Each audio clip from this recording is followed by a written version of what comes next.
Assalamualaikum warahmatullahi wabarakatuh. Terima kasih atas kesempatan yang telah diberikan kepada kami.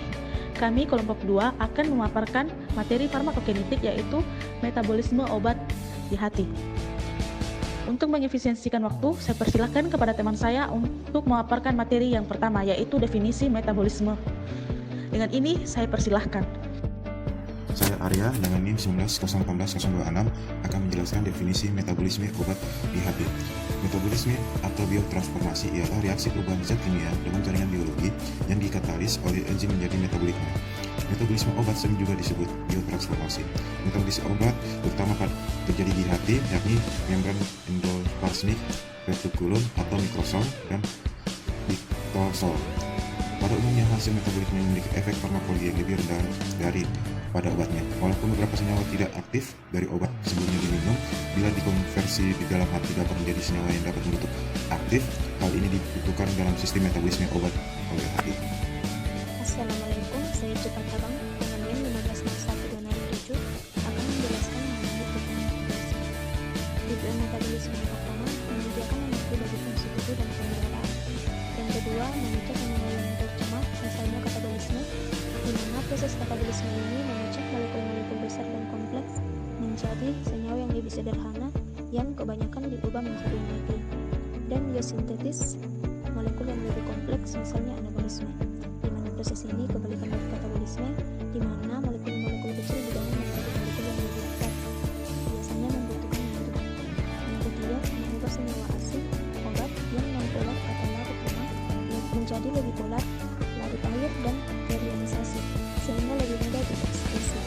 Dengan perubahan ini, obat aktif umumnya diubah menjadi inaktif, tetapi sebagian dapat berubah menjadi lebih aktif, kurang aktif, atau menjadi toksik. Saya Lili Kartika Cairunisa dengan NIM 19018-008. Jalur metabolisme obat di hati. Metabolisme obat di hati dibagi menjadi dua, yaitu metabolisme fase 1 dan fase 2.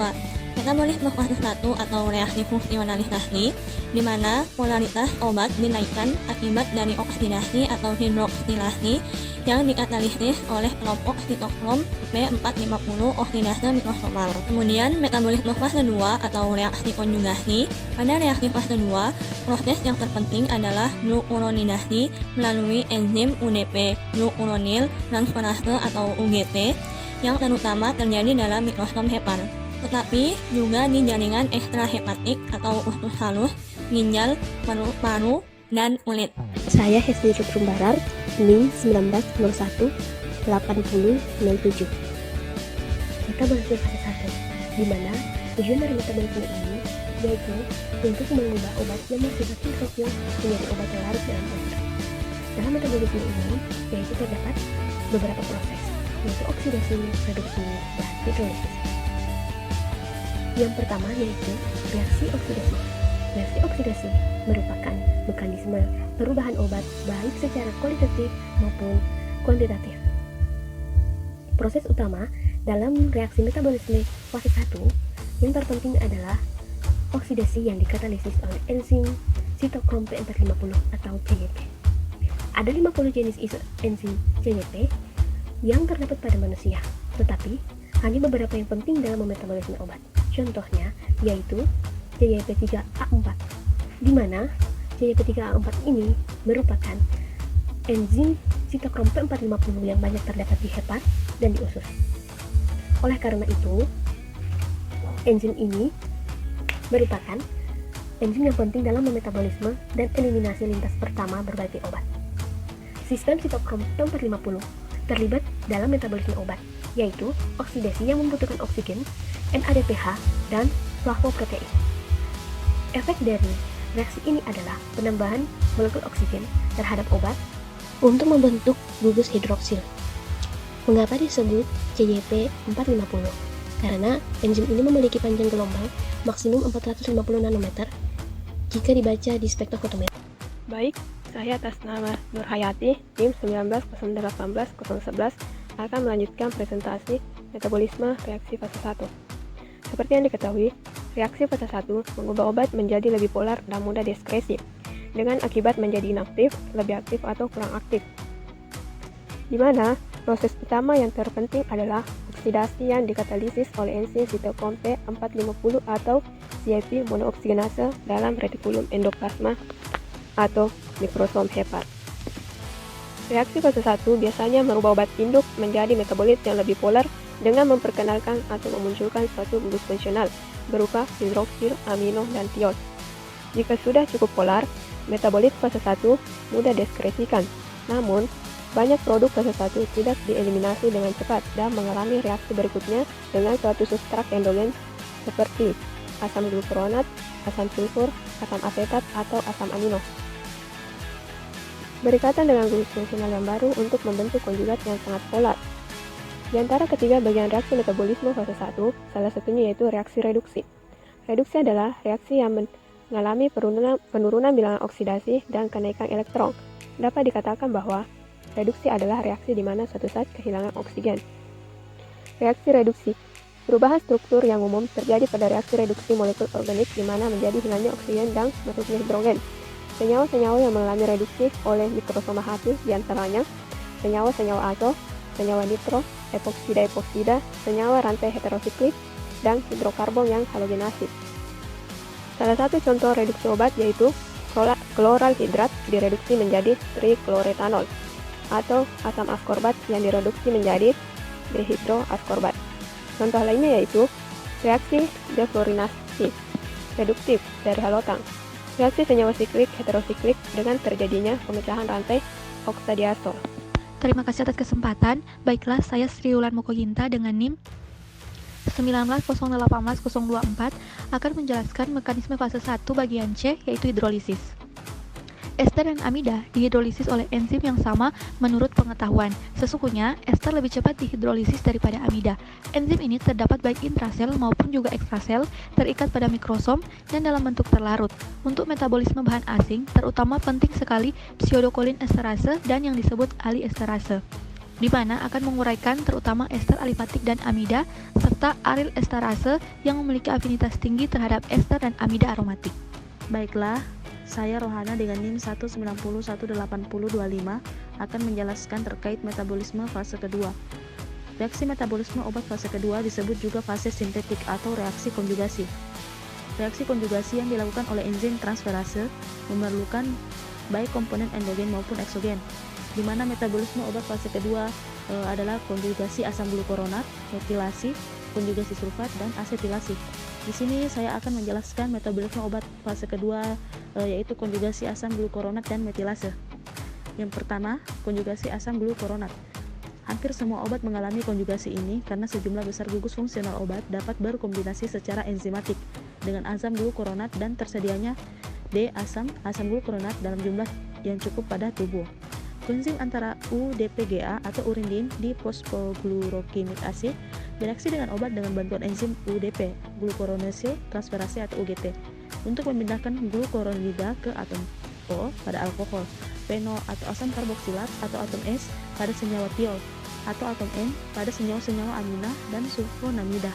Metabolisme obat fase kedua yang kedua yaitu metilasi, di mana reaksi metilasi mempunyai peranan penting pada proses biosintesis beberapa senyawa endogen seperti norepinefrin, epinefrin, dan histamin, serta untuk proses bioinaktivasi obat.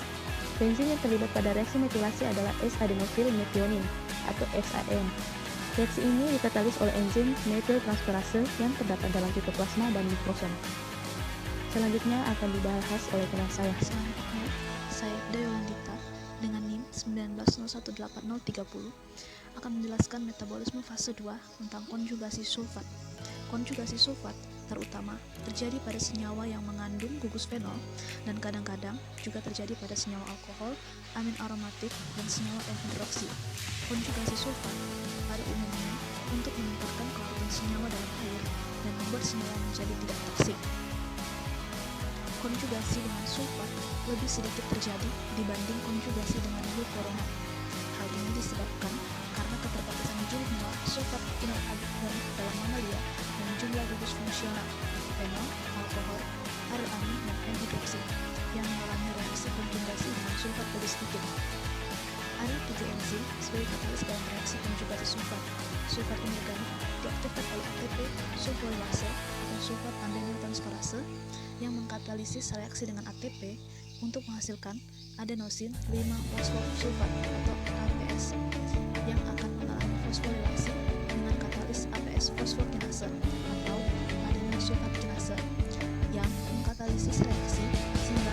urutan 3 fosfoadenosin, 5 fosfosulfat atau PFS yang merupakan koenzim untuk menggunakan dalam sulfatasi.